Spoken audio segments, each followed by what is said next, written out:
sont des peintres auxquels je réfléchissais depuis longtemps et qui me semblent être surtout rassemblés par une affinité invisible ou une familiarité très, très obscure et que j'ai essayé de dégager dans ce livre.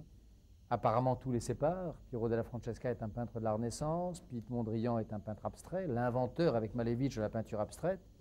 En réalité, pour peu que l'on y regarde de plus près, pour peu que l'on prenne sur ces peintres le vrai point de vue, qui est l'histoire de l'art et de ses rencontres silencieuses, ils sont au contraire très voisins et ils sont contemporains l'un de l'autre. D'où ce livre dont la structure peut paraître incongrue, ce livre par lequel on entre par deux entrées, d'un côté par Mondrian, de l'autre par Piero. Il s'agit bien entendu d'un seul livre, et je ne dirais pas qu'il s'agit d'un seul peintre, mais il s'agit probablement d'une conception singulière et unique de la peinture, et de deux peintres qui ne pouvaient pas ne pas passionner l'auteur des Derniers jours de Charles Baudelaire, du Diable en tête ou de l'idéologie française. Cambiamo argomento, parliamo della sua attività politica e culturale. Nel 1984 ha organizzato con il suo amico Marek Alter SOS Razzismo. Vuole spiegare che cos'era, che cosa significava questa organizzazione allora?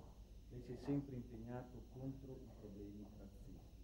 Lei pensa che questi problemi verranno un giorno risolti in Italia, in Francia e nel mondo? Pour l'instant, il n'est pas en train d'être résolu, il est en train de monter au contraire. La Ligue lombarde en Italie, et notamment dans le nord de l'Italie, et notamment à Milan, je ne vais pas vous faire un dessin, vous savez l'importance qu'elle a prise. Quant au Front National, qui est notre parti fasciste à nous, on peut penser que sa progression a été enrayée, mais enfin, il reste une force importante de l'échiquier politique français. Ça, c'est la situation. La perspective, est-ce qu'on en finira un jour avec le racisme, la haine, l'intolérance, l'antisémitisme? Je ne crois pas. Je crois qu'on peut, bien entendu, et qu'on doit y résister de toutes ces forces, mais que l'image angélique d'une société qui serait définitivement débarrassée de cette part-là est une image absurde et probablement dangereuse et qui ne ferait qu'encourager les démons. Il ne faut pas écouter les démagogues qui nous disent on va extirper les racines du racisme. Hélas, les racines du racisme, ce sont peut-être quelques-unes des racines même de la société. Ce sont peut-être quelques-unes des racines même de ce qui fait que les hommes sont ensemble. En revanche, on peut s'y opposer. C'est ce qu'on a fait avec SOS Racisme. Pourquoi est-ce qu'on a créé SOS Racisme en 1984 ? Parce que le fascisme français, qui était jusque-là extrêmement marginal, brusquement devenait une force politique importante de la société française. On a créé SOS Racisme pour dire halte au fascisme, pour dire la jeunesse française ne se reconnaît pas dans ce message de haine et de bêtise, pour dire il y a des hommes qui refusent la guerre civile larvée que les néofascistes préparent en France et peut-être demain en Italie. Cambiamo argomento, parliamo della guerra che sta attualmente svolgendosi in Jugoslavia, una guerra di religioni, una guerra di differenze etnie. Perché? Qual è l'atteggiamento degli Stati Uniti e dell'Europa a proposito di questa guerra? Perché non si è intervenuto come si è intervenuto un anno fa con l'invasione del Kuwait? Che cosa ne pensa? C'est évidemment le grand désastre de la politique occidentale de ces dernières années, c'est ce que vous dites, bien sûr, que l'on ait laissé se développer, j'allais dire aux portes, au cœur de l'Europe, une guerre aussi sanglante est un tort irréparable, bien sûr. Et vous avez raison de parler de guerre ethnique et non pas de guerre civile. C'est pas une guerre civile, c'est une guerre ethnique. C'est même une guerre fratricide. La guerre de Yougoslavie, c'est une guerre de tous contre tous, de tous contre chacun, de chacun contre soi-même.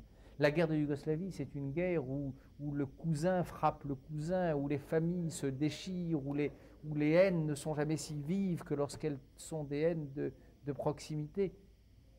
La guerre de Yougoslavie, c'est une espèce d'affrontement chaotique et effroyable d'hommes réduits à leur plus simple expression, c'est-à-dire à leur communauté, où croient-ils, leur ethnie ou leur tribu. Alors la question c'est, est-ce que cette guerre-là, c'est le dernier la dernière perle lâchée par l'huître communiste d'autrefois?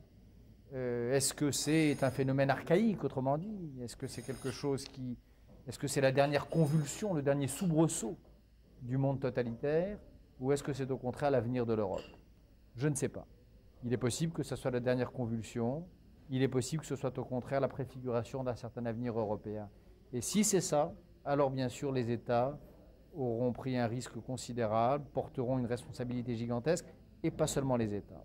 Je crois que les intellectuels en Europe, en France, en Italie, qui ont attisé le nationalisme, qui ont encouragé les belligérants, qui ont soutenu une nation contre l'autre, qui ont enflammé les passions chauvines et nationales, je crois que ces intellectuels-là porteront eux aussi le jour, et portent déjà, une responsabilité écrasante.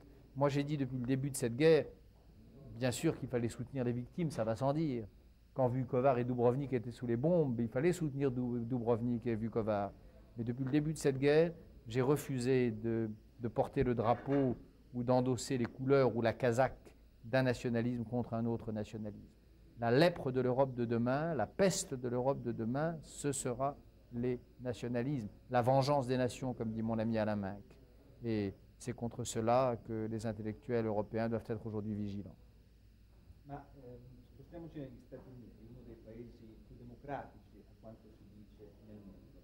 Poche settimane fa è stata eseguita un'altra pena capitale.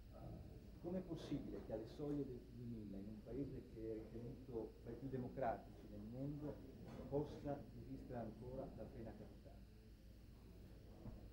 Que les États-Unis sont un pays démocratique, cela va de soi et cela va sans dire. Et je me suis assez battu dans les années 70 et 80 contre l'anti-américanisme primaire, qui était parfois le socialisme des imbéciles ou l'antisémitisme des malins.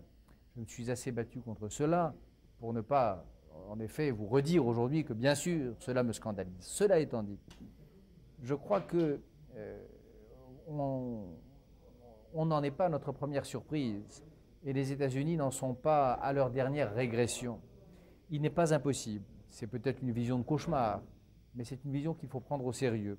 Il n'est pas impossible que ce nouvel ordre mondial, le passage d'un ordre du monde gouverné par l'affrontement de deux super grands à un nouvel ordre du monde où il n'y a plus qu'un super grand, les États-Unis, il n'est pas impossible qu'il s'effondre et qu'il ne fonctionne pas.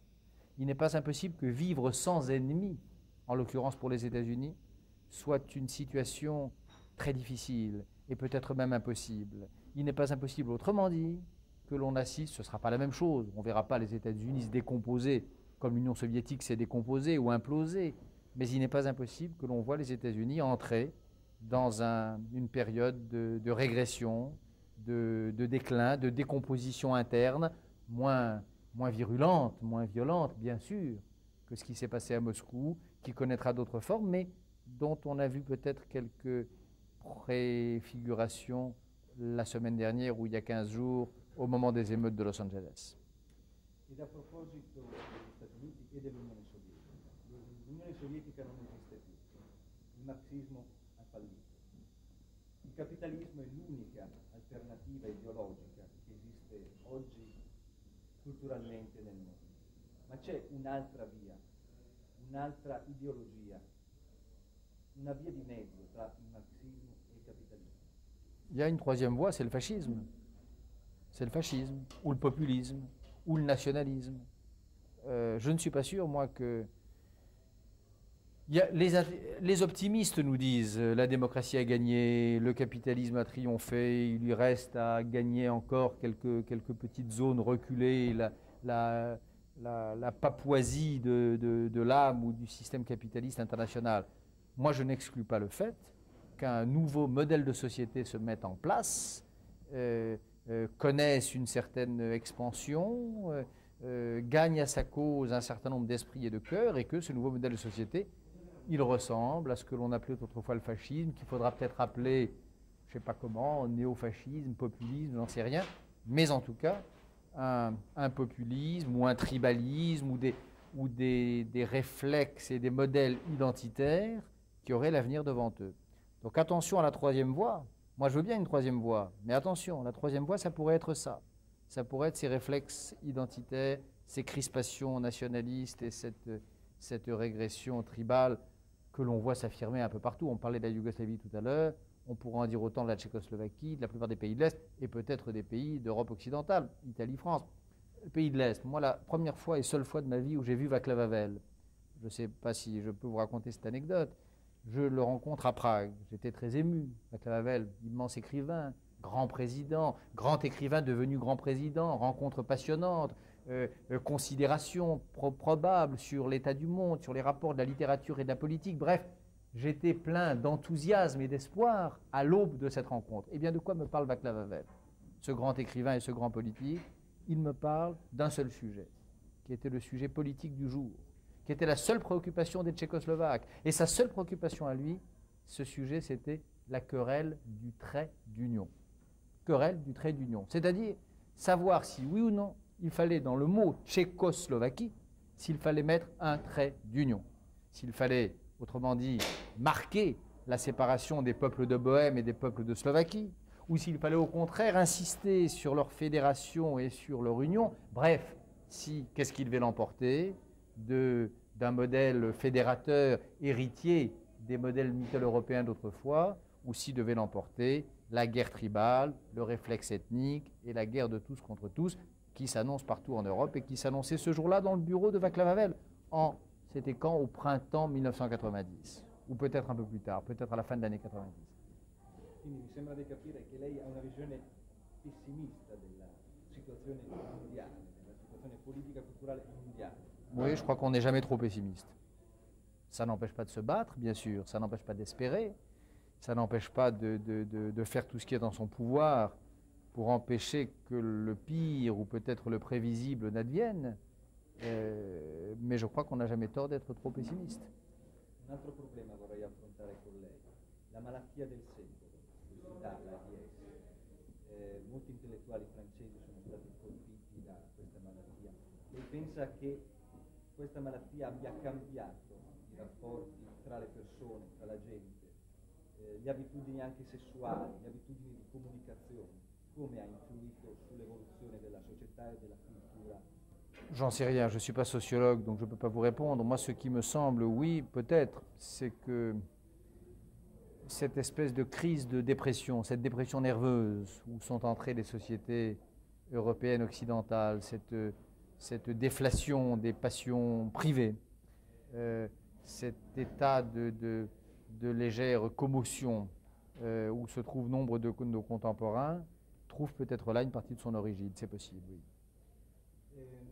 Senta, poco tempo fa è nato vicino a Parigi un parco giochi immenso, strepitoso, Euro Disney. Che cosa pensa di questa operazione, questo progetto così mastodontico, che poi è anche un'operazione di tipo culturale, una specie di colonizzazione? Je ne crois pas que ce soit une entreprise culturelle, je ne crois pas que ce soit de la colonisation, et je vais vous faire un aveu, je suis allé le jour de l'ouverture de Disneyland avec mon fils qui est ici, qui est Antonin, j'y suis allé. Donc je n'ai pas eu le sentiment, ce faisant, de tomber dans je ne sais quel traquenard que nous aurait tendu le reste du vieil impérialisme américain. Je n'ai pas eu le sentiment non plus de participer d'une entreprise culturelle majeure. C'est un parc de loisirs. Si c'est de la culture, c'est de la culture populaire. C'est, je vous signale d'ailleurs, une culture populaire issue d'une culture européenne à l'origine, puisque la plupart des fictions traitées et recyclées par Walt Disney avaient leur origine dans un imaginaire culturel français, les contes de Grimm, de Perrault, etc.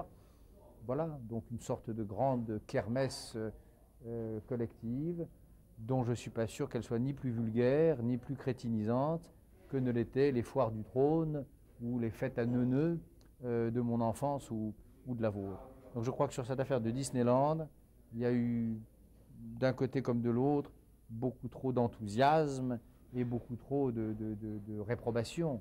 Disneyland ne méritait ni cet excès d'honneur, ni cet excès d'indignité.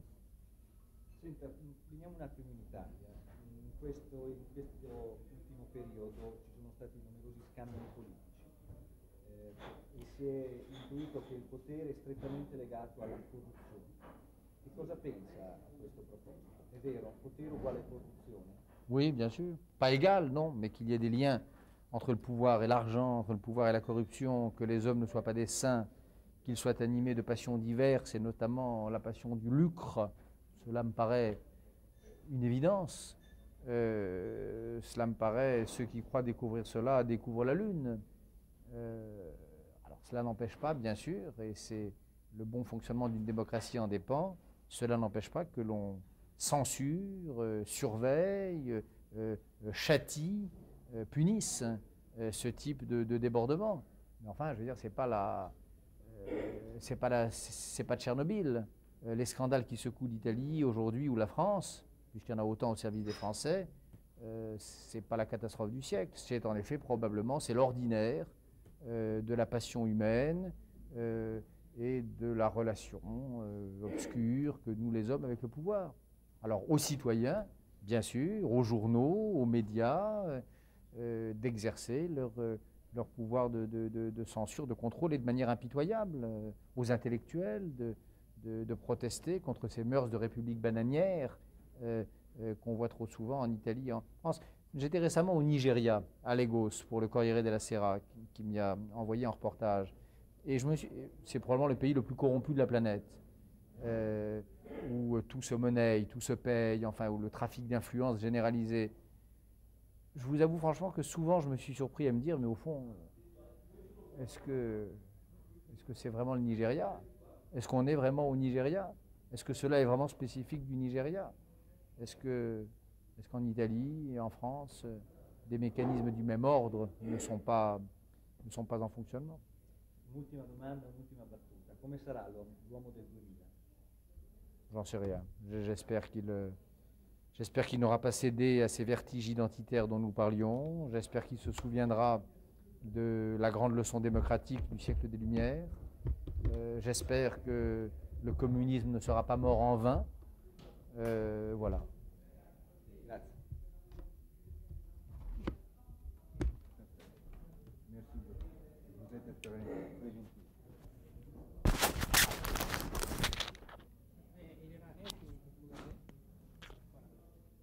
Grazie, molto gentile, è stato molto intervista e molte reti. Quindi i paesi dell'Europa. On va s'approcher un modèle américain, nous en Italie et en France. Probablement oui. Probablement parce que nos systèmes politiques, Probabilmente sì, perché i nostri sistemi politici en France et en Italie, in Italia étaient fondés sur l'idée de révolution. erano fondati sull'idea di rivoluzione. C'était comme des galaxies qui tournaient autour d'un astre fixe qui était l'idée de révolution. Erano come galassie che giravano attorno a un astro fisso che era l'idea di rivoluzione. Il y avait des gens qui étaient pour la révolution La gente che era per la rivoluzione et des gens qui étaient contre la e révolution. gente contro. Et cela depuis la Révolution française, E questo dopo la rivoluzione francese, a partire en tout cas en France, in ogni caso questo in Francia, mais je crois aussi en Italie. ma forse anche in Italia. Alors ça c'est terminé. Questo è terminato. Et comme ça c'est terminé, et comme cela est terminé, il n'est pas impossible que le mode même de débat politique Allora, poiché questo è terminato, non è impossibile che il modo stesso del dibattito politico que nous avons connu en Italie et en France che abbiamo conosciuto in Italia e in Francia soit mort aussi. sia anche sommato. Alors quelle sera l'alternative? Quale sarà dunque l'alternativa? Eh bien en effet une administration des choses Ebbene, un'amministrazione delle cose, lo di fatto, avec des formes de débat politique, in forma di dibattito politico, infrapolitique en fait, infrapolitique. infrapolitico in Infatti, effetti, oui, en fait, oui, qui ressembleront à ce qui se passe en Amérique. che assomiglieranno a quello che accade in America. Ecco, la cosa un po' preoccupante che si vede in Francia, ma che può essere anche in Italia, è questa nuova ascesa delle ideologie fasciste. En Italie aussi. E appunto in Italia anche, infatti. La Ligue lombarde est pour moi un parti crypto-fasciste. Infatti. Per me la Lega Lombarda è un partito criptofascista. No? Vous avez votre Le Pen national. Abbiamo il nostro Le Pen nazionale, Le Pen. Vous avez vous, l'Italie. Sì, ecco. E questo da che cosa è ancora determinato, questa questo vetero pensiero fascista. Si termine pensée vétérofasciste. La peur, La paura. la panique sexuelle, Panico sexuelle, sessuale. la phobie de la perte d'identité. La fobia della perdita di identità. Toujours ça le fascisme. È sempre questo il fascismo. Cioè, questo è ciò che crea il fascismo. C'est ça qui le réveille, qui le réactive. La reattiva. Ecco, lei ha anche scritto un saggio sul razzismo per ricollegarsi a Lega e fascismo. In Italia stanno iniziando dalle prime intolleranze etniche. Sarà un crescendo?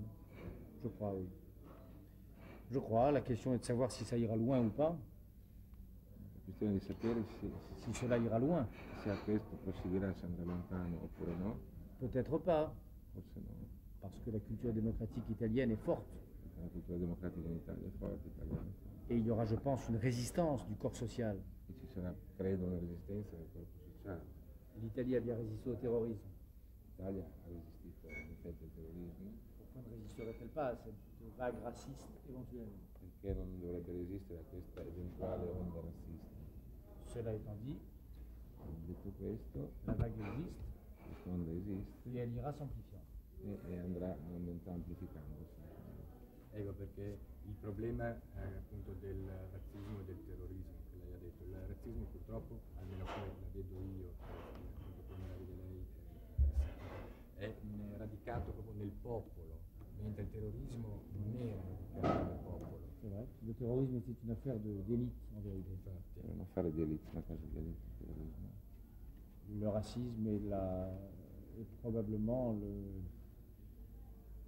la forme la plus élémentaire du lien social.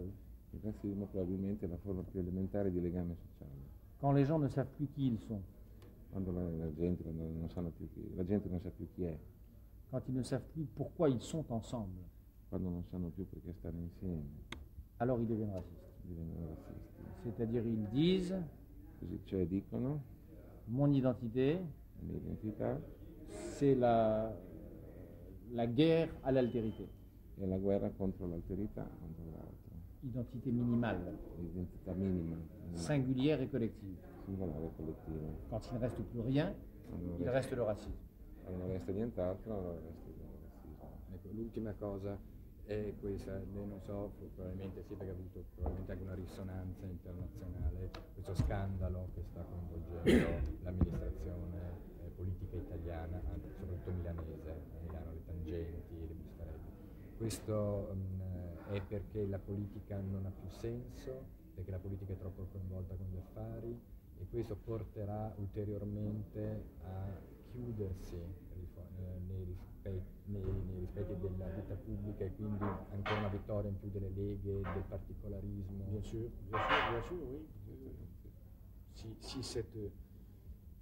oui. Pour l'instant, la chance de l'Italie et de la France, Per il momento la chance, cioè insomma la probabilità che hanno. non, pas la probabilité, la chance, la suerte de la fortuna. L'occasione. Non, pas l'occasion. La fortuna. Le mérite, la vertu. Addirittura il merito Mais dell'Italia e della Francia c'est qu'il y a des contre-pouvoirs e che ci sono dei contropoteri qui dénoncent la corruption. che denunciano la Lombarda. Visione del futuro è positiva o negativa? È problematico. È problematico. Grazie. Un attimo. Mi può segnare il libro?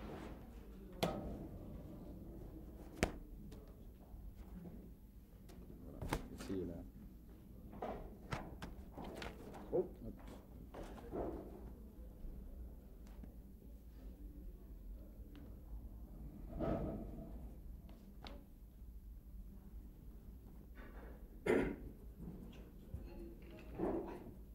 Quelle date sommes-nous? 16. 16.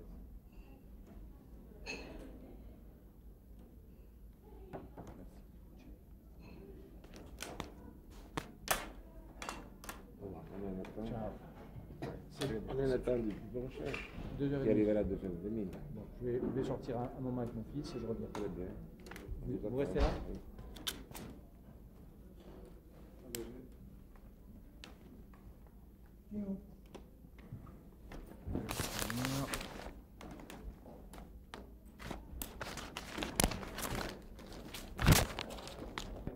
Moderne. Dico nel libro che Piero della Francesca, un pittore moderno, Et Garé au 400. e Garret con 400,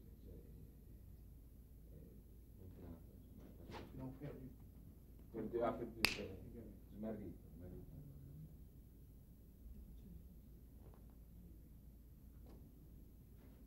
Fa l'elogio nel libro della pittura fredda e per questo Faites le louange dans le livre de la peinture froide et pour cela sublime. però c'è una scrittura invece molto appassionata Pourtant, il y a, racconto. pourtant l'écriture est très passionnée, ce n'est pas froid. C'est peut-être en effet je ne sais pas, c'est peut-être le paradoxe de mon esthétique, oui. Forse il paradosso del mondo estetico. Je ne sais pas. Non so neanche. Mais c'est vrai que j'ai le goût d'une littérature froide. Ma è vero che lui ha il gusto e il piacere della letteratura fredda, De la peinture froide, della pittura fredda, de l'art délivré du pathos. dell'arte libera dal pathos, senza pathos, Dans mes essais de philosophie comme dans mes romans, nei suoi saggi filosofici tanto quanto nei suoi romanzi. je n'ai cessé de livrer la guerre au romantisme. Non ho smesso di fare guerra, insomma, di dichiarare guerra al romanticismo Et à toutes ses versions, à toutes ses formes. e tutte le versioni, tutte le forme.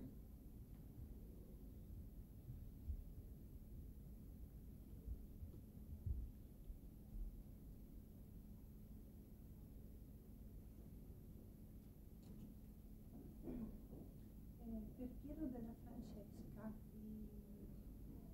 i paragoni sono con Max Ernst, Miro, Brock Music, sempre con contemporanei. Les comparaisons de Pierrot sont faites avec des contemporains Miro, Mai con qualcuno del suo tempo, jamais avec perché quelqu'un de son personnage. Parce que je crois qu'il est étranger à son temps. E ritiene che sia straniero al suo tempo, strano.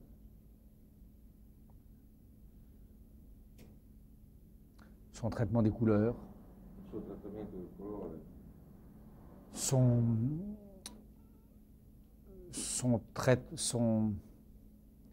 son traitement des visages et des corps, il suo trattamento dei volti e dei corpi, cette façon de croire que le monde peut se réduire questo modo di credere che il mondo possa ridursi à une série de cercles, triangles, rectangles et cylindres.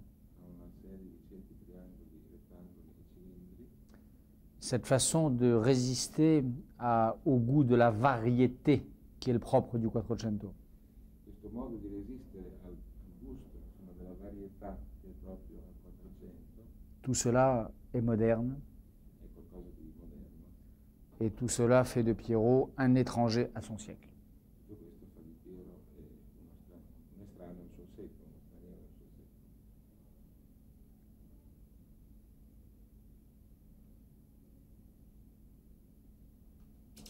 leggendo la parte di Mondrian invece mi è interessato la parte dove parla di Mondrian come iconoclasta.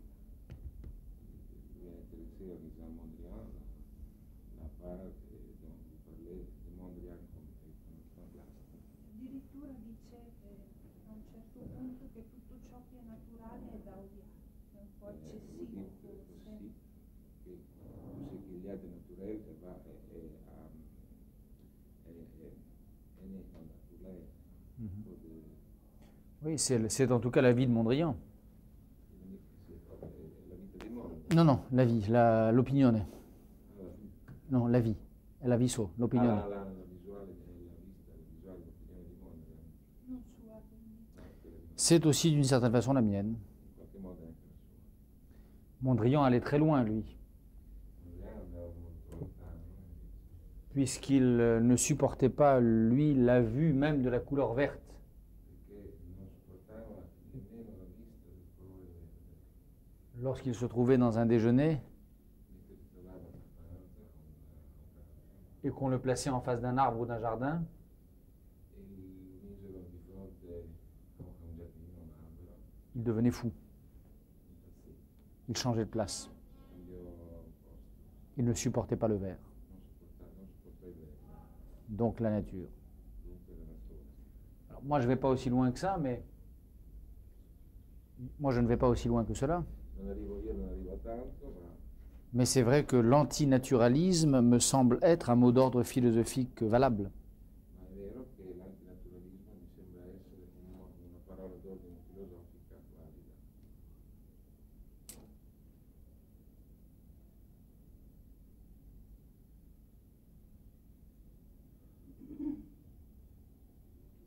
Quindi dell'universale ecologismo a poca stima. Vous avez peu d'estime pour l'universel écologisme que je suis. Vous n'estimez pas. Non, dans certaines de ses formes, je le trouve même dangereux. In alcune delle sue forme lo trovo persino pericoloso.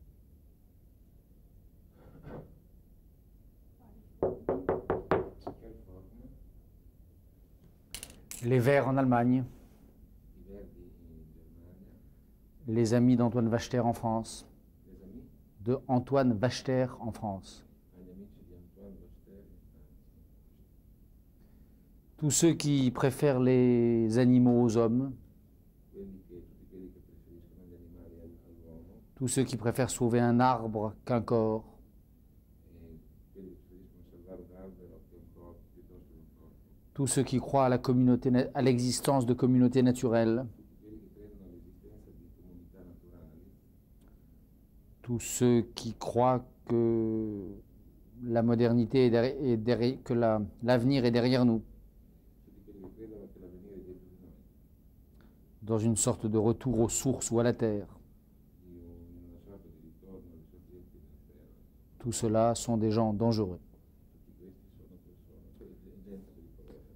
Toute théorie de la société fondée sur le fantasme d'un fond, Ogni teoria della società fondata sul fantasma di un sottofondo, di un fondo d'un fond commun aux hommes, comune agli uomini, toutes ces théories-là sont dangereuses, tutte queste teorie sono pericolose, même lorsqu'il s'agit des sympathiques écologistes. anche quando si tratta di simpatizzanti ecologisti, Sympathiques. simpatici. Sympathici, oui. Sympathici, oui. Alors, bien entendu, je ne suis pas contre le respect des paysages, je suis même très pour qu'on respecte les paysages. Naturalmente io non sono contro, anzi sono contro quelli che rispettano il paesaggio, anzi sono a favore di quelli che rispettano il paesaggio. Je crois qu'il est nécessaire d'obliger les entreprises à respecter des normes de lutte anti-pollution. Credo che sia necessario obbligare le imprese a rispettare delle norme di anti-inquinamento. Je crois que l'air que nous respirons est un bien commun qu'il ne faut pas souiller. Credo che l'aria che respiriamo sia un bene comune che bisogna non sporcare, che non bisogna sporcare.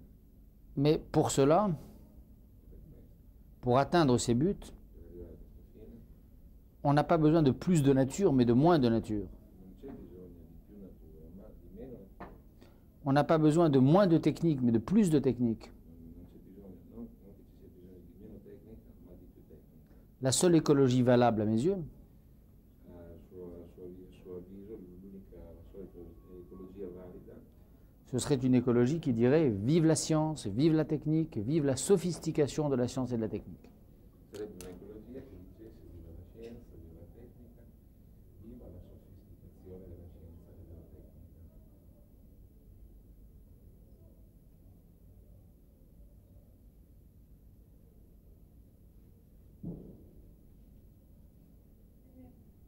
Una domanda ancora sul libro. Nel libro ci sono moltissime immagini. Nel È libro stata di Abucco di una scelta sua di ha été votre mettere choix. tutte queste immagini e commentare qualche cosa. C'est lui qui a scelto l'immagine. Sì, C'est vous qui vous avez choisi ces images. Oui, bien sûr, bien sûr.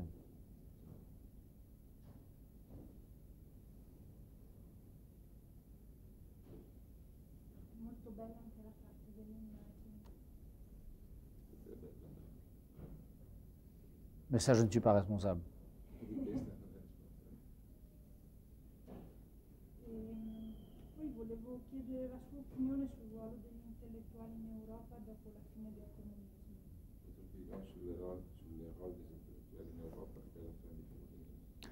Faire en sorte que la sortie du communisme ne soit pas un désastre.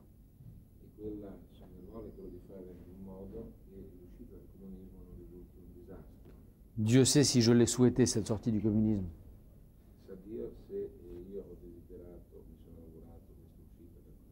Mais je sais en même temps que cette sortie peut tourner au désastre.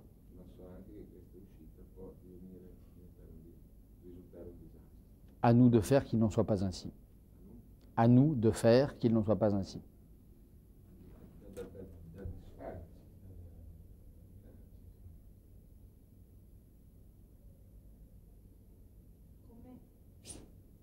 Com'è possibile fare qualcosa per questo?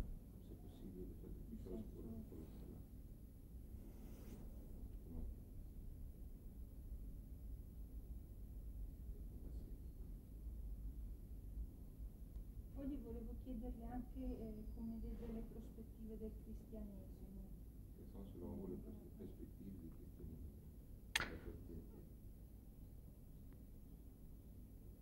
En principe, elles devraient être plutôt heureuses, elles devraient être plutôt bonnes, ne serait-ce qu'à cause de l'Europe centrale. Toutes ces églises chrétiennes qui ont été opprimées par le totalitarisme et qui relèvent la tête aujourd'hui. Mais d'un autre côté, d'un autre côté, de parte altro. Oui, d'altra parte, c'est ça, oui. Mais d'un autre côté, je crains que le christianisme ne voit se dresser face à lui d'autres religions. Que le christianisme ne voit se dresser face à lui d'autres religions.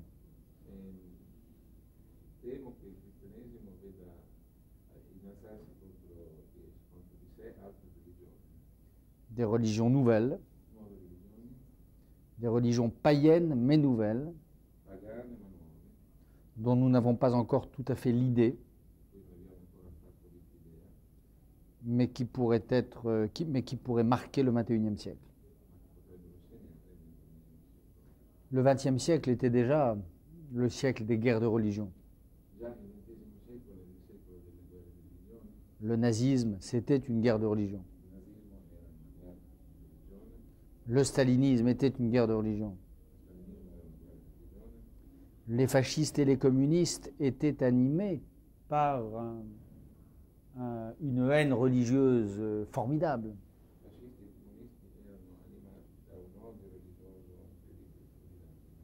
Alors, cela est terminé,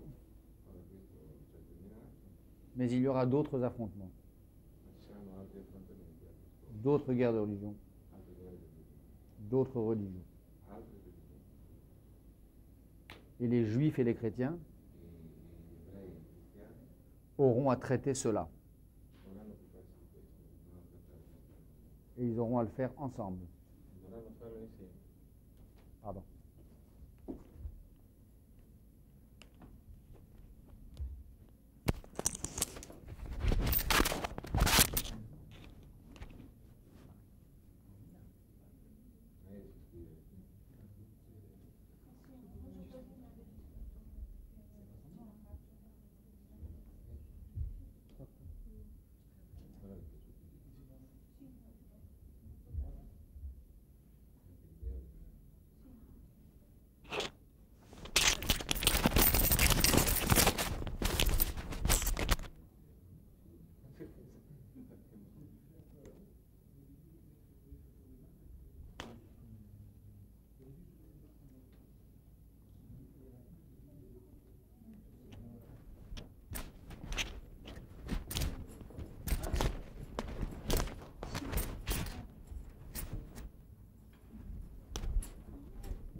Dans la chambre, là ?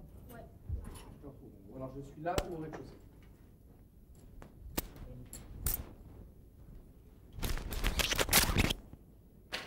A proposito di lei, volevo chiederle anche qual è il ruolo della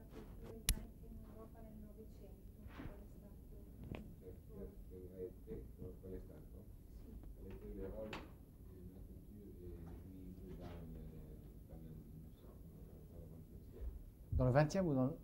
Nel Novecento? Nel Novecento. Novecento vuol dire Sì, cos'è? questo Adesso sì. Il a été essentiel jusqu'à la Shoah, jusqu'à la guerre, È stato essenziale fino alla guerra, jusqu'à la Shoah, jusqu'à la destruction des Juifs, jusqu'à l'Holocauste. alla fine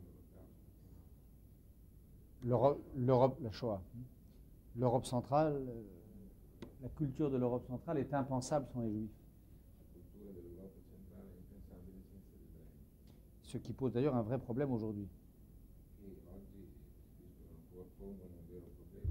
Le problème, c'est qu'est-ce qu'une Europe centrale sans Juifs? Il problema è che cosa sia un'Europa centrale senza ebrei Est-ce que la Mitteleuropa peut renaître sans ces Juifs? e che può la Mitteleuropa rinascere senza ebrei. Tout le monde dit la Mitteleuropa revient. Si dice insomma che la Mitteleuropa ritorni, C'est vrai qu'elle revient, è vero che ritorna, à un détail près, a parte un dettaglio, les Juifs. a parte gli ebrei. Et ce détail n'est pas un détail, évidemment.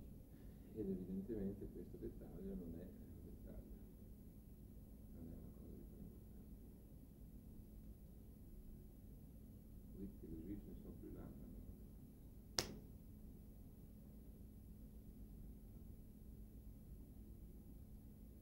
dite l'Europa dell'Est, Europe centrale, oui.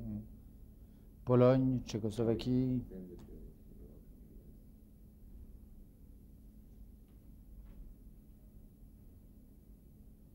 Je ne parle pas de l'Europe occidentale, hein, bien sûr. Non l'Europa centrale, l'Europa dell'Est. Noi viviamo Europe centrale et orientale, Mitteleuropa. E nei paesi come Italia, Francia, Germania invece, qual è il ruolo, nei paesi come dell'Europa occidentale. se va dall'Europa occidentale. Oh. Dans l'Europe occidentale, les Juifs, d'abord les Juifs font partie intégrante des cultures nationales. Nell'Europa occidentale anzitutto gli ebrei fanno parte delle culture nazionali, Les textes juifs font partie intégrante de cette culture. i testi ebraici fanno parte integrante di questa cultura, Et s'il y a un antisémitisme, se c'è un antisemitismo il reste heureusement minoritaire. resta fortunatamente minoritario, Latent, latente, endémique, endemico, endémico, mais minoritaire. ma minoritario.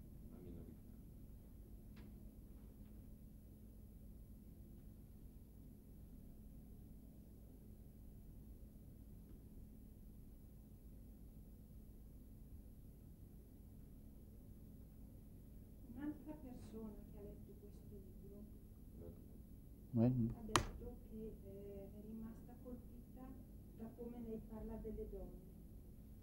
Un'altra persona qui a lu votre livre a dit que a été frappée, a été saisie de la manière dont vous parlez des femmes. Perché dice che non sembrano quasi persone umane sentimentali, ma figure senza passione. Elle dit que ces femmes ne semblent pas des figures humaines sentimentales, mais des figures sans passion. È vero o è un'impressione sbagliata? Il faut poser la question à Piero della Francesca, pas à moi. Sì, sì, La disciplina poi la domanda più da francese, allora cos'è no? E poi l'ultima domanda è questa. Come un intellettuale può essere scomodo per il potere oggi? Se ce n'è bisogno oppure no? Comment un intellectuel peut être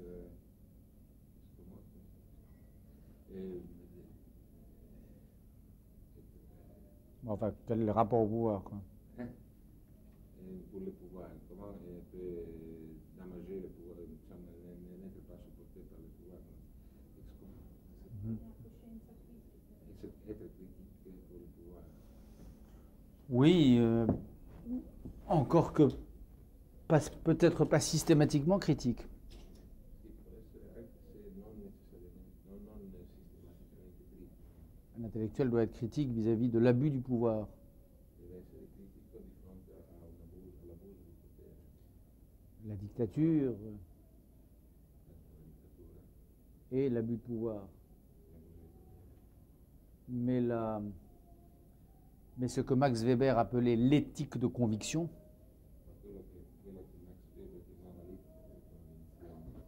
la philosophie du non, du non, non. Cette philosophie-là me semble un peu courte. Ça ne suffit pas à définir un intellectuel.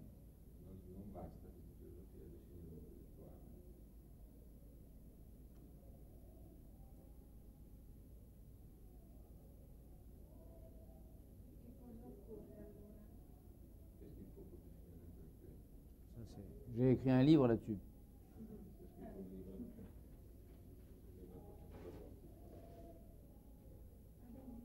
Oui?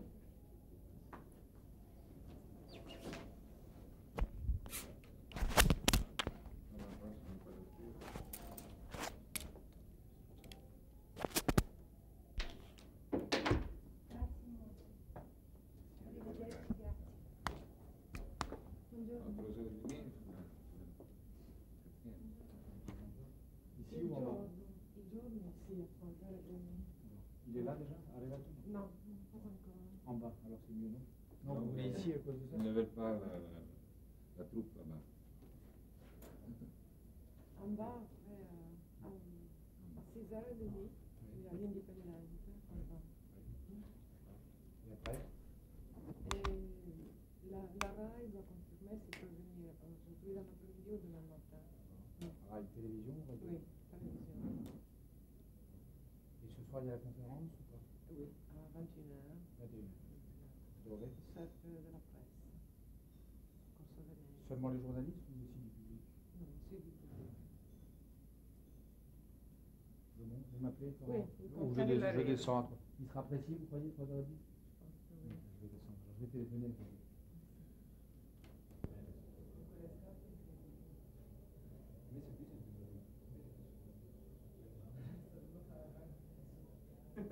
Vengo.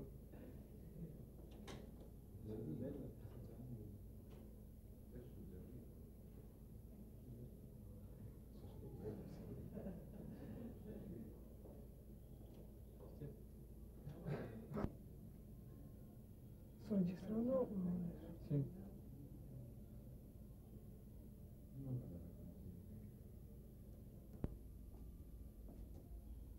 E la luce?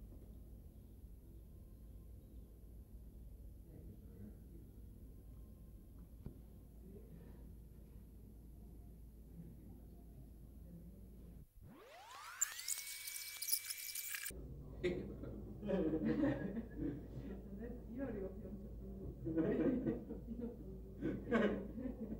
Qui hanno bisogno di portare fagiolini con pieni di cipolla. Quelli hanno cose con mare.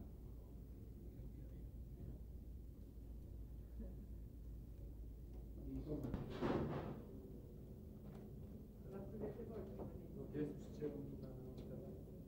Andiamo a nella prossima.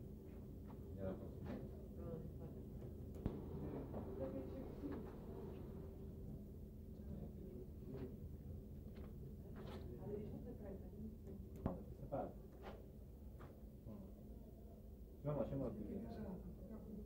Lasciamo qui. No, mettiamola sulla poltrona. Mettiamo la poltrona lì. Che sennò guarda sempre più in basso, invece la poltrona guarda, c'è l'altezza uguale agli altri. No, però vedere uno con la poltrona non senso, deve essere adesso.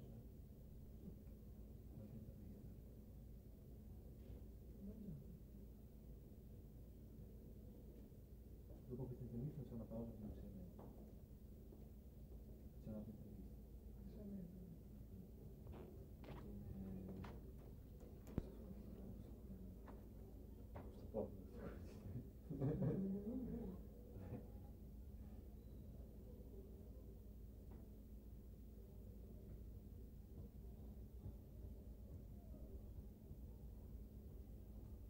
Ci sono ancora delle macchine in quelli grossi.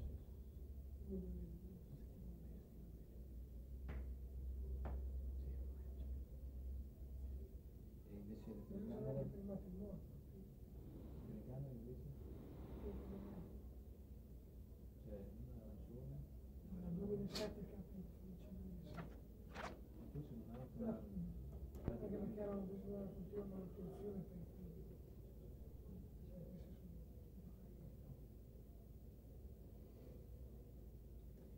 adesso Vedete deve pronto?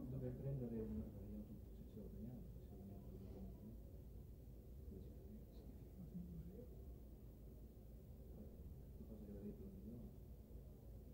so. Però la prima volta che si spaccano via, perché se costa per mezzo di fare l'installazione della macchina, quando uno vai alla macchina. E c'è una piccola saletta con queste due camere, già giocate fra di loro. Sì, infatti è per quello Guglielmo che non vuole sistemare. Ci sono queste due telecamere, c'hanno anche il barellone su da guardare. Poi c'hanno il problema. Perché io non ho nessuna immagine sul monitor, forse li ho messi male, non so. Ma guarda, sta che lì collegato tutto bene, sembra, almeno quello che ho seguito le istruzioni. Poi. Tra l'altro ai tempi era anche un buon mix. Sta roba di tendine, solletti, sì, poi c'ha quelle cose lì che joystick.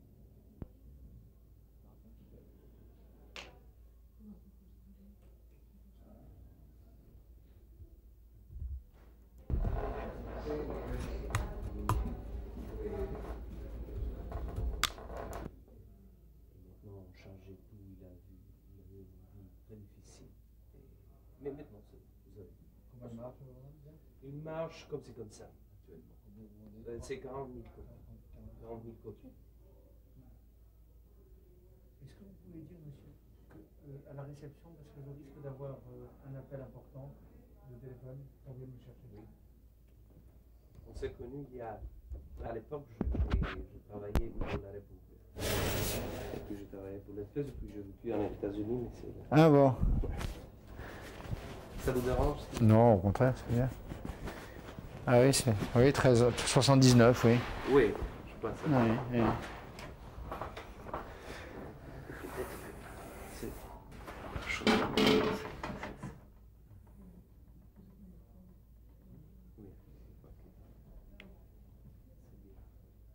Malheureusement, on m'a dit de votre livre justement avant-hier. J'ai pu encore le lire. J'ai des questions assez générales à vous poser, mais en tout cas, si quand vous voulez, entre une question et l'autre, si vous voulez parler du livre aussi, pour moi c'est une. Moi, je veux rien, je m'en remets à vous. Ouais. Je peux parler des points assez généraux. La dernière et unique fois que nous sommes rencontrés, c'était justement pour parler de votre livre, Le Testament de Dieu. En Italie maintenant, il vient de paraître un autre livre qui s'appelle La défaite de Dieu. C'est d'un théologien qui s'appelle Sergio Quizio, qui écrit pour la Stampa. C'est assez intéressant. En général, on parle beaucoup de l'idée de la fin, le testament, la défaite, fin de l'histoire, fin de l'idéologie et des idéaux, fin de l'art. Vous n'avez pas l'impression qu'il y a un excès d'abstraction en discuter comme on fait dans cette année de l'idée de la fin, de quelque chose qui termine et puis on. Pourquoi de l'abstraction? D'abstraction parce que on sait bien, on enregistre l'idée de la fin, mais on n'est pas capable de savoir qu'est-ce qu'on aura après. Oui, mais ça c'est un peu oui, mais c'est un peu inévitable. Moi, je crois que c'est vrai qu'on est à la fin on est à la fin de quelque chose. Ça me paraît incontestable.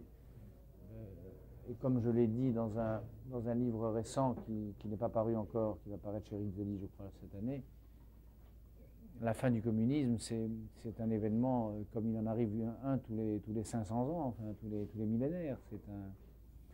C'est la fin d'une civilisation, la fin d'un âge de l'esprit. C'est quelque chose d'énorme. C'est beaucoup plus que la fin d'un régime politique. Donc, moi, je trouve assez légitime que l'on s'obsède sur cette question de fin. C'est si rare une fin aussi spectaculaire, aussi brutale, aussi totale. C'est si rare. Donc, ça me paraît normal. Maintenant, qu'est-ce qui vient après? Ça, c'est une autre affaire. Encore que on commence à le voir aussi. On commence à le voir et peut-être à ne le voir que trop bien.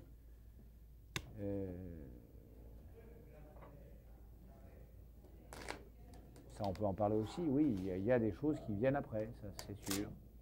Qu'est-ce qui viendra après la mort du communisme? Est-ce que c'est, comme le croient les optimistes, la démocratie, le dimanche de l'histoire, la paix et la prospérité retrouvée, le nouvel ordre mondial? Ou est-ce que c'est un autre type de désordre, d'autres types d'intégrisme, d'autres formes de délire?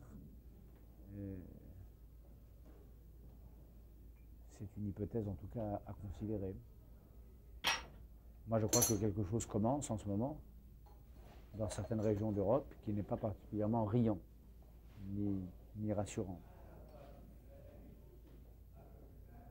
Mais sur l'idée, par exemple, oui, on peut discuter, et c'est la réalité de la fin d'un système politique, mais par exemple, sur l'idée de la fin de l'histoire, est-ce que vous jugez ça comme...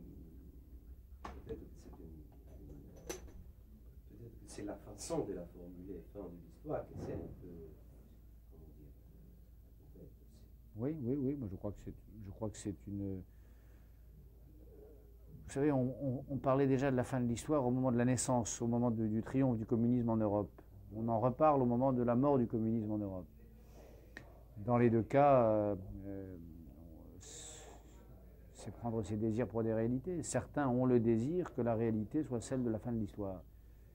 Moi, je ne suis pas sûr que cela soit désirable, et je ne suis pas sûr surtout que cela soit possible. Question de savoir si c'est désirable, c'est d'ailleurs une question assez vertigineuse. Parce que la fin de l'histoire, ça veut dire aussi, ça voudrait dire, si le mot avait un sens, ça voudrait dire aussi la fin de la tragédie humaine, la fin des convulsions les plus effroyables qui ont agité le siècle. La fin de l'histoire, ça voudrait dire la fin de la machine à produire des camps de concentration et des horreurs. Je conçois que l'on puisse trouver désirable la fin de tout ça. Et néanmoins, j'arrive pas à le désirer tout à fait. J'arrive pas à le désirer, néanmoins. Mais il y a là une vraie question très, très difficile, une question philosophique de fond. Qu'est-ce qui vaut mieux? L'histoire avec tout ce qu'elle suppose, tout ce qu'elle charrie, ou la fin de l'histoire avec ce qu'elle implique? Je ne sais pas. Et je crois néanmoins que mieux vaut l'histoire. Mieux vaut l'histoire que la sortie de l'histoire, que la fin de l'histoire. Pourquoi mieux vaut l'histoire? Parce que probablement, je crois que la fin de l'histoire voudrait dire, à terme, quelque chose qui ressemblerait à la fin de l'humanité. Enfin, je ne conçois pas d'humanité sans histoire. Ou alors une humanité qui ressemblerait à cette humanité selon Chigalev, le personnage de Dostoïevski dont je parlais dans le Testament de Dieu. L'humanité d'esclaves. Voilà, donc fin de l'histoire pas désirable à mon avis, et surtout absurde, impossible. C'est Marx qui disait que l'histoire a plus d'imagination que nous, et c'est une des paroles de Marx qui reste vraie, quoi qu'on dise.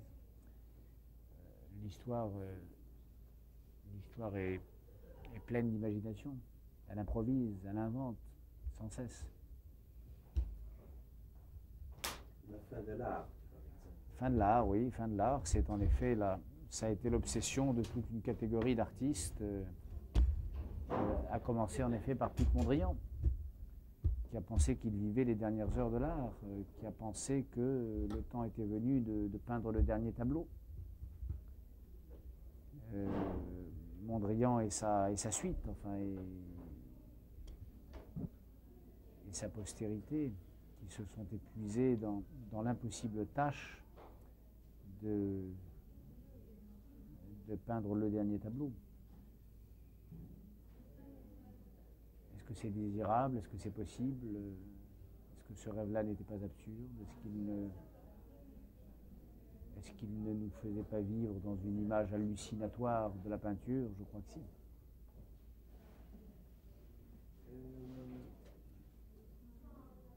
On peut parler de la France, c'est un thème que ça m'intéresse, je sais que vous avez...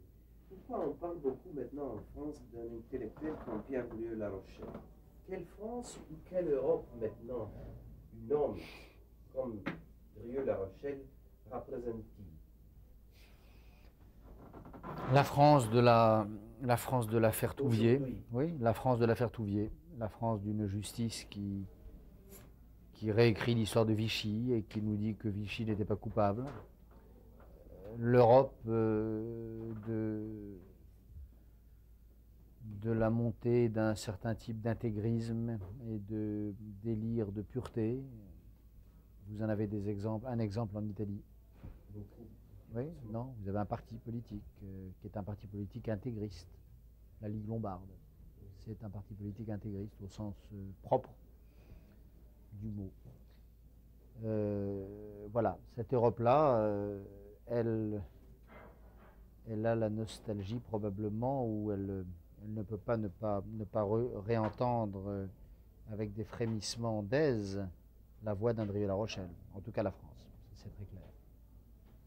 Est-ce que vous pensez que, en général, le français... Mais moi j'étais pour la parution du livre, d'ailleurs le journal, Oui, je sais ça. j'étais pour parce que je crois que, au contraire, cette parution du journal de Drieux est une preuve éclatante de la canaillerie de l'homme, nous le savions,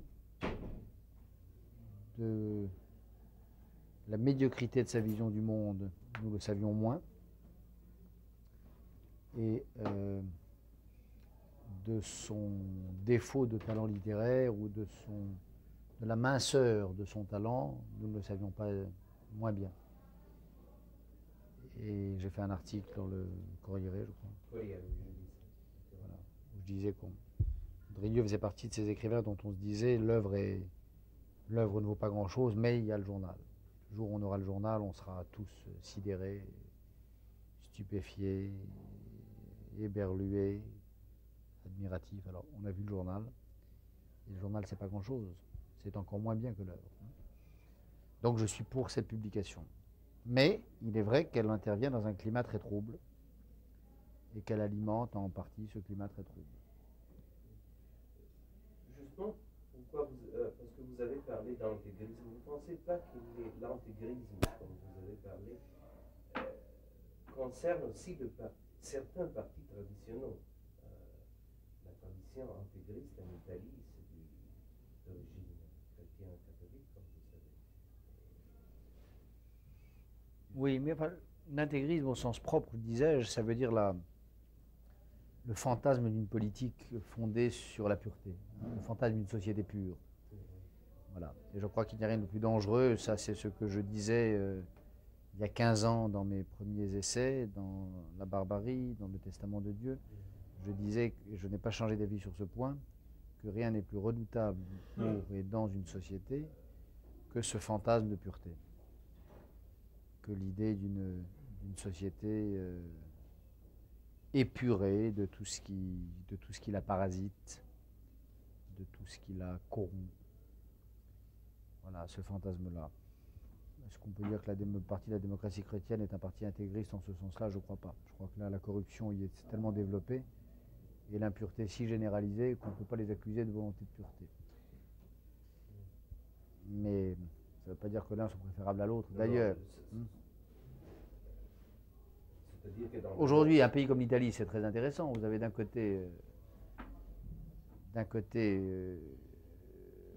la corruption maximale qui n'épargne à peu près personne dans la classe politique, semble-t-il. Enfin, c'est ce que j'ai cru comprendre.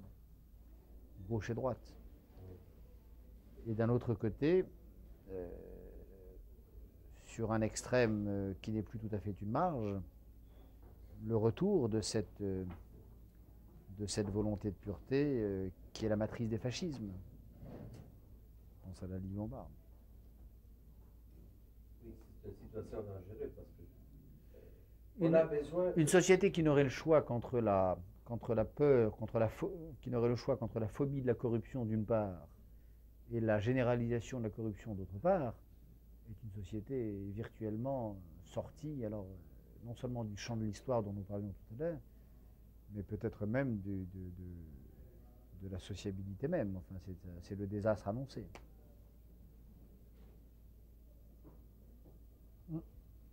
La France, pareil, vous savez, situation politique française dominée par les affaires, à gauche et à droite, confusion du fric et la du qualité et la quantité en France est différente, heureusement pour vous. il y a peu de partis politiques qui ne soient pas éclaboussés, peu de responsables sur lesquels ne pèse pas le soupçon. Et face à ça, un parti intégriste qui est le parti de M. Le Pen, le Front National, qui est un parti intégriste, chasse à la pourriture, pour une politique propre, pour une volonté de pureté qui cache généralement la pire des corruptions. Hein, ça, nous le savons aussi, qui en est généralement le revers. Voilà, alors, nous entrons dans des sociétés qui pourraient avoir à trancher ce choix-là, ce qui serait le pire choix. À propos de ça, après l'idéal de l'homme scientifique et positif du 19e siècle, après le mythe arien du régime nazifasciste, après l'homme de marbre stalinien, quel est selon vous le modèle actuellement, le modèle de référence de l'homme actuel? S'il y a. Il n'y a pas, parce qu'il y a plusieurs modèles qui sont en concurrence, en compétition. Il y a le non-sujet des masses démocratiques. Il y a le sujet réassuré de son assise dans une utopie intégriste. Et puis il y a l'homme singulier qui, ici ou là, marginalement, s'efforce de persévérer et de survivre. Voilà, qu'est-ce qui... Pour certains, le modèle, c'est l'individu massifié. Pour d'autres, le modèle, c'est l'individu intègre et réinstallé dans son Grund, comme disent les Allemands, dans son fondement. Et pour d'autres, de plus en plus minoritaires, peut-être, mais c'est cela bien sûr qui m'intéresse, le modèle d'un individu singulier et jouant l'aventure de sa propre singularité. Il y a ces trois modèles-là. Et l'histoire occidentale, enfin l'histoire des pays démocratiques développés, balance apparemment, hésite entre ces trois modèles-là.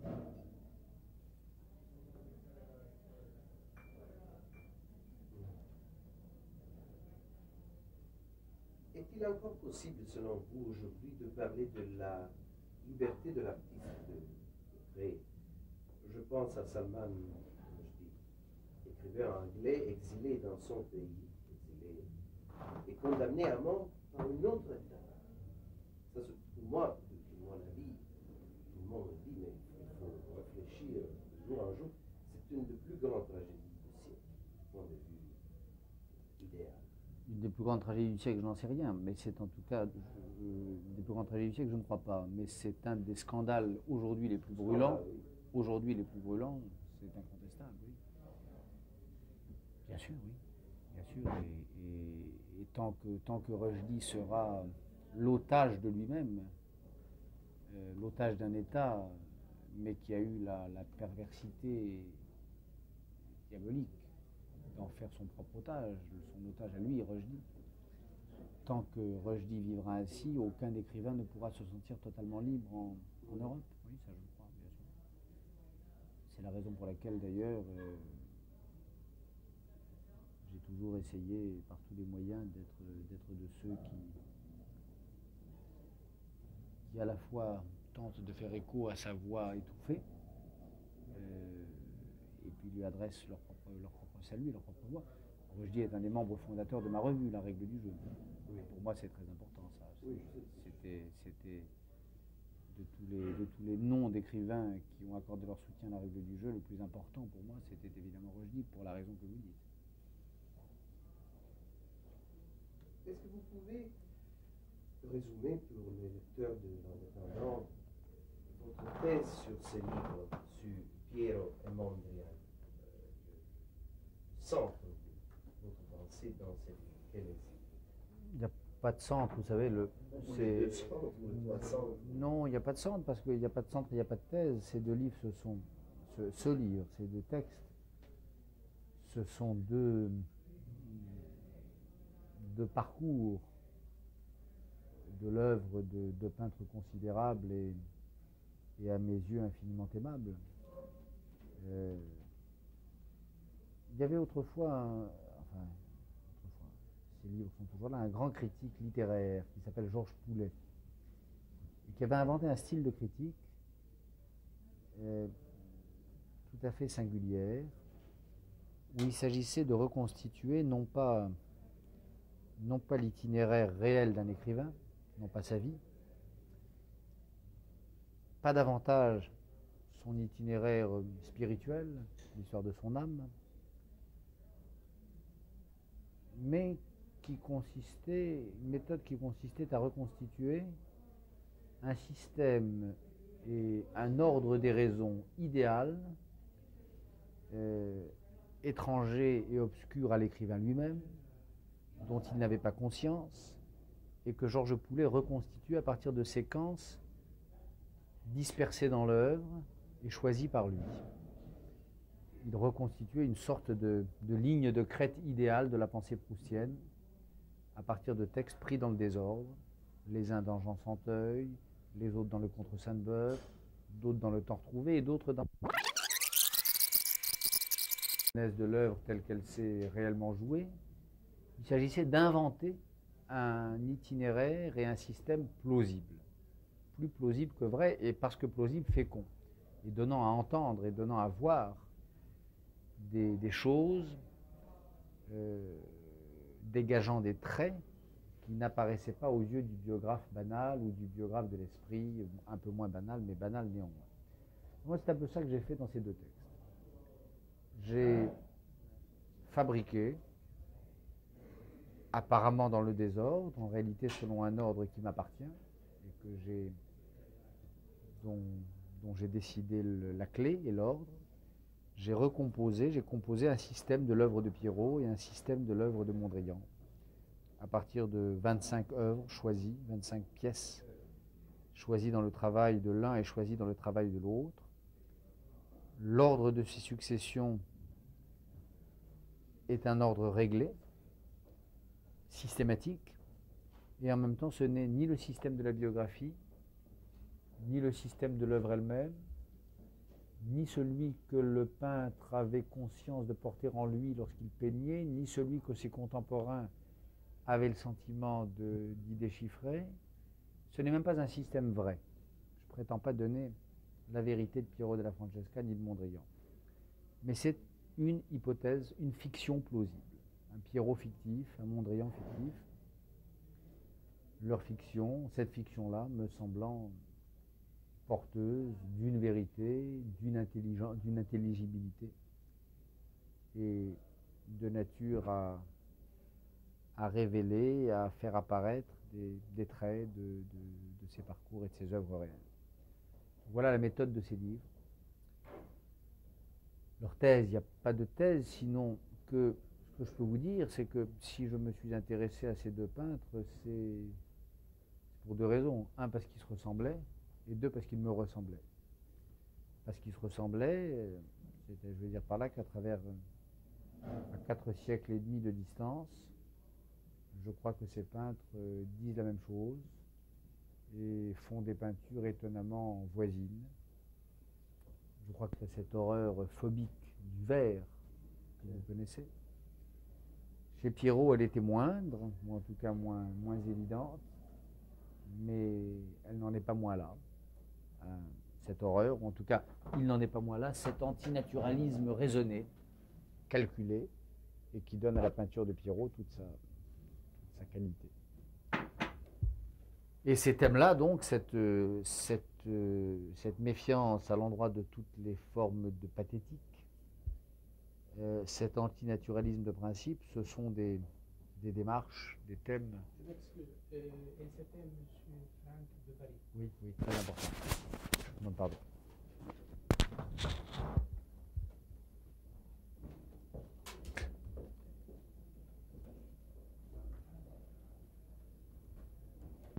Pour l'événement, à propos de Testamenti, avait été fait par Walter Kovacs, qui a été tué par les Brigades Rouges. Oui. Juste C'est un journaliste socialiste qui a été tué. Célèbre, oui, célèbre. Walter Tobacco. C'était une très bonne. C'est lui qui a fait l'article sur le testament? Oui, sul testamento di Dio. La deuxième page du Corriere della Sera, lorsque tu étais venu là. Favorable? Très favorable. Très favorable. Très favorable. Il était le président du syndicat. Des journalistes. Des journalistes. Du syndicat des journalistes. Je me rappelle. C'était un socialiste. C'est pas lui qui avait un fils qui était dans le terrorisme, dans les brigades rouges? Non, lui, non. c'est pas lui. Lui, il a été tué. Oui, mais il n'avait pas aussi un fils qui était... Non, il était tué par un jeune homme qui était le fils d'un dirigeant de la Mondadori. C'est ça. Ah voilà. C'était s'appelait Barbone avec son fils. Voilà, Barbone. C'était le tueur. Les tueurs sont deux. Ce jeune homme-là et un autre jeune homme qui était fils d'un critique de cinéma très bien connu en Italie de gauche. L'histoire. Morandi. Morandini. Non, Morandini. Oui. Peut-être qu'on peut terminer le discours sur les deux livres. On était au point de parler de votre méthode et on était sur Mondrian. On avait parlé de Mondrian et Non, j'avais terminé. Je vous disais que oui. antinaturalisme, critique du lyrisme et du pathos, et que voilà, Oui. que c'était là les raisons du choix. Vous êtes venu souvent en Italie depuis, je crois, 20 ans. Pas souvent, mais 15 ans. Vous avez l'impression que le pays soit changé beaucoup, immédiatement. Et l'image de l'Italie à l'étranger, en particulier en France, est-elle changée beaucoup, de votre avis? Oui, moi je crois qu'il y a eu un changement énorme. Moi j'ai connu l'Italie dans les années 70, en effet, c'est là où j'ai commencé à venir souvent. À l'époque tout de même où il y avait trois choses qui ont disparu, qui étaient le terrorisme, le compromis historique et l'hégémonie culturelle du Parti communiste. Voilà trois traits essentiels de la situation politique de ce pays et au-delà de la situation politique, de l'air que l'on respirait et qui ne sont plus là. Et du coup, c'est pas le même pays. Et l'Italie Je racontais tout à l'heure à mon fils l'Italie de 1977. Quel âge a-t-il? Mon fils a 11 ans, Antonin, et je lui racontais l'Italie de 1977. Et je m'apercevais, en la lui racontant, on était installé chez un glacier de la galerie Victor Emmanuel. Je me rendais compte en le lui racontant que je lui parlais d'un autre Milan, d'un autre pays, d'une autre histoire, d'une autre époque. C'est très étrange. Je m'en suis rendu compte tout à l'heure à ce degré. Et quelle est l'image en France de l'Italie aujourd'hui, entre les deux, de votre avis, tout à fait personnel? Je ne saurais pas vous dire. L'image ou bien la réalité, l'image? Je ne sais pas. L'image d'un pays dans un autre, ça, je ne sais pas très bien. Je ne sais pas très bien ça. Il y a des rapports étroits entre l'intelligentsia française et italienne. Hein.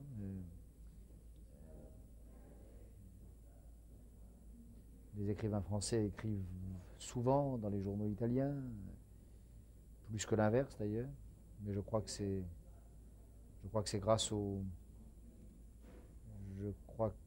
la faute du provincialisme trop fréquent de la presse française. La presse italienne est trop ouverte. Vous pensez ça? Ah, je crois ça, oui. Je crois ça.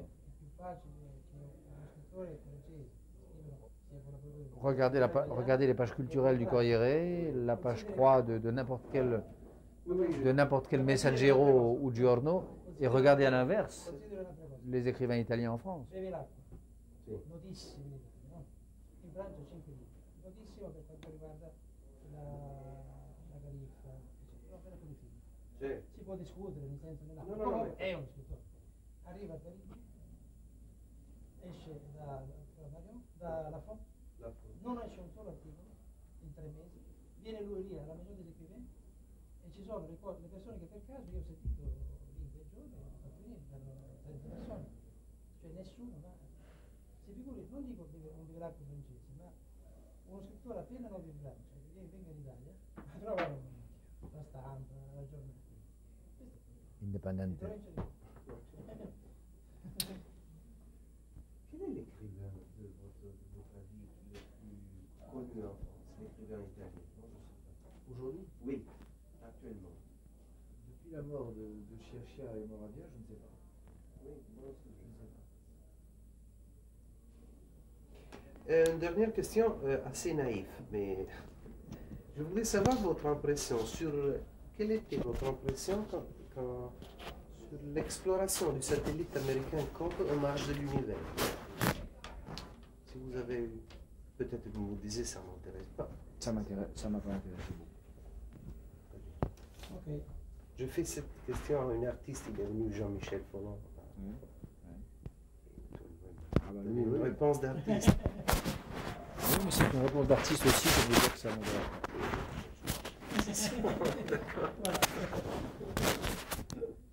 Ok. Perfetto. A che ora è stasera? Alle 21. On part d'ici à quelle heure?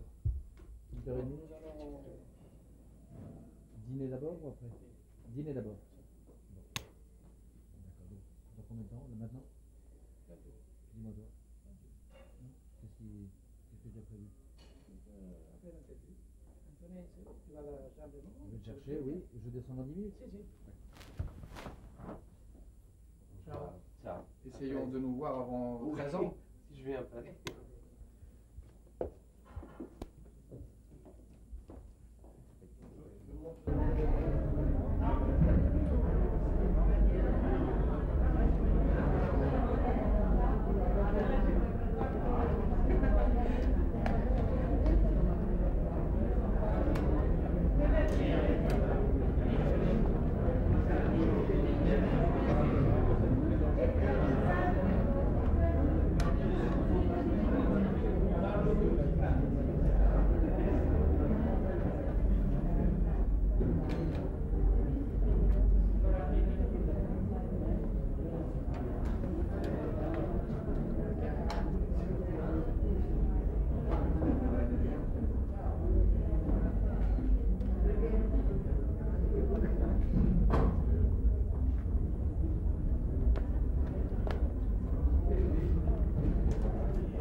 O chiudiamo del tutto la seduta.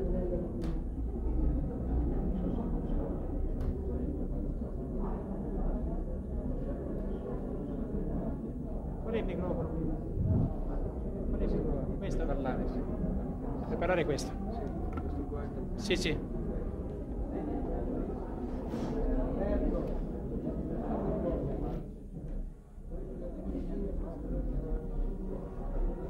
Qui, cette nouvelle fille en jaune, là, qui est chez toi.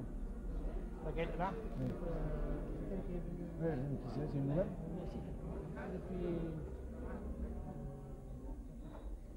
Tu fais quoi? Tu fais spiraliste?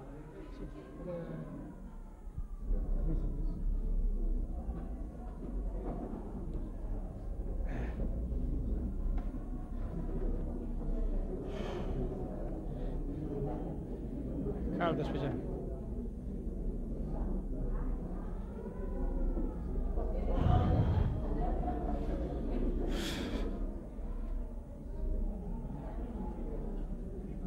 Allora, buonasera.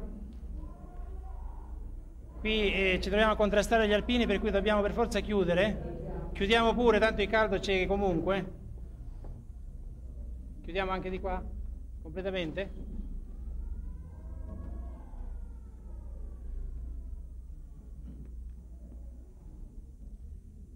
Allora, siamo qui in questa sala come per questo libro.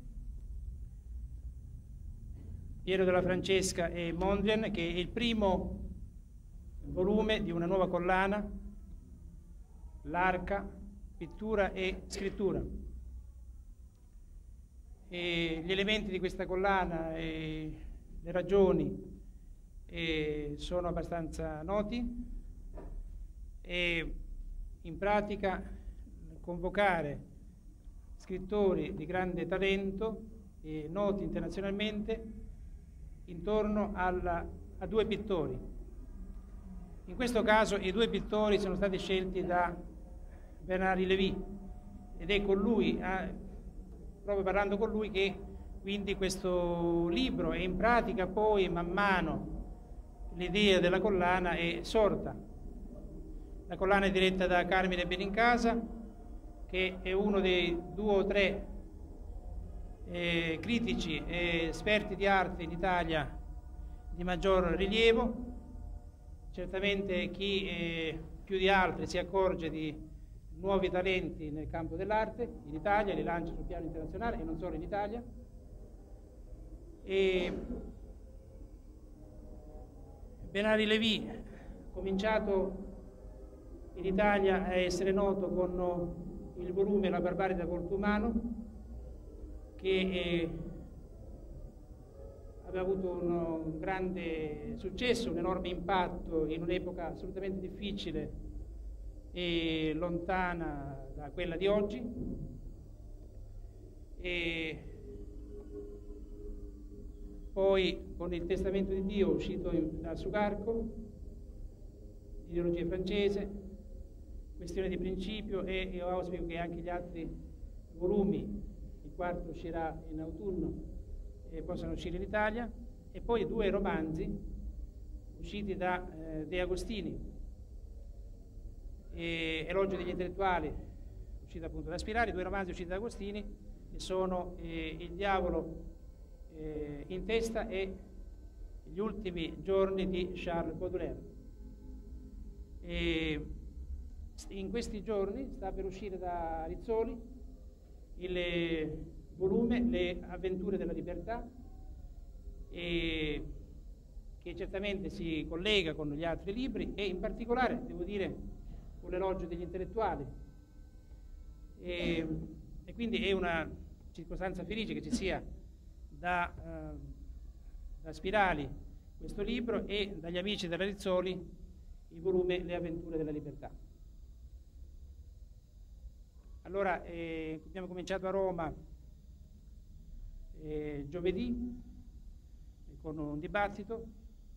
Adesso è importante che l'incontro fra, non tanto quanto possa dire io questa sera, ma piuttosto quel che dirà l'autore del libro, Bernard Lévy, e le domande, le risposte che darà alle vostre domande.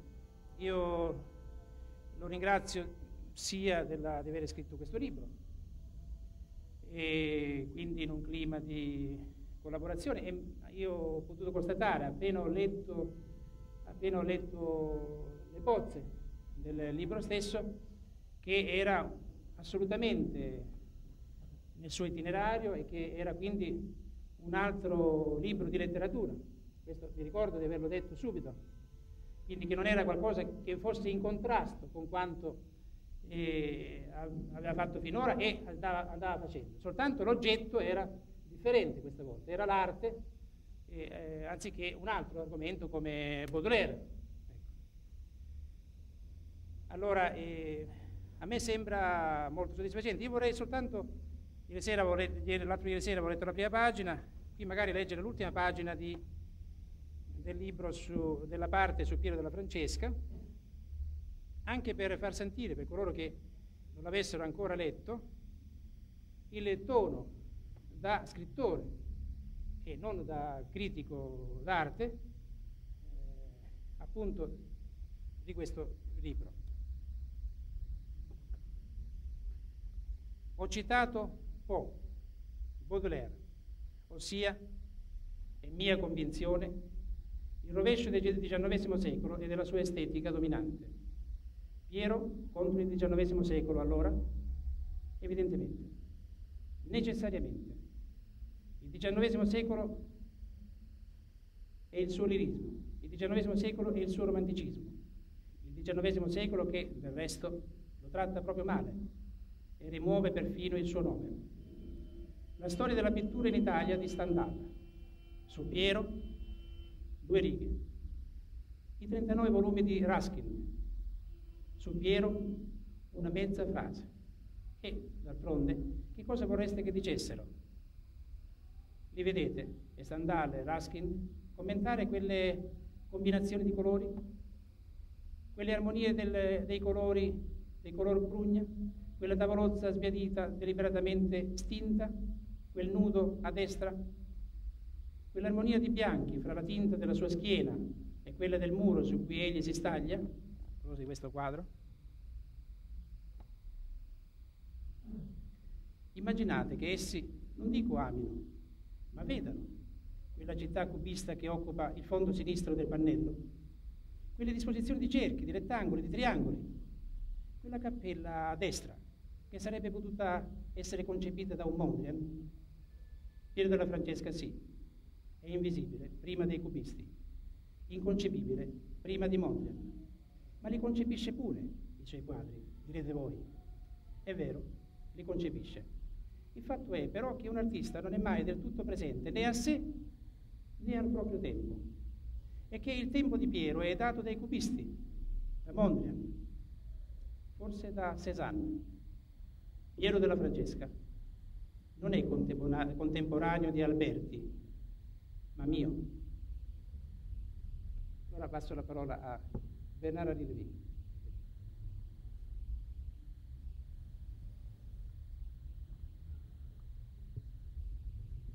Mon cher Armando, tu as tout dit ou presque sur ce livre. Tu as tout dit, oui. Et en tout cas, moi, j'ai tout dit dans le livre. Voilà. Et les écrivains ont toujours un peu de mal à... Autant il leur est facile d'intervenir sur des grandes causes, d'évoquer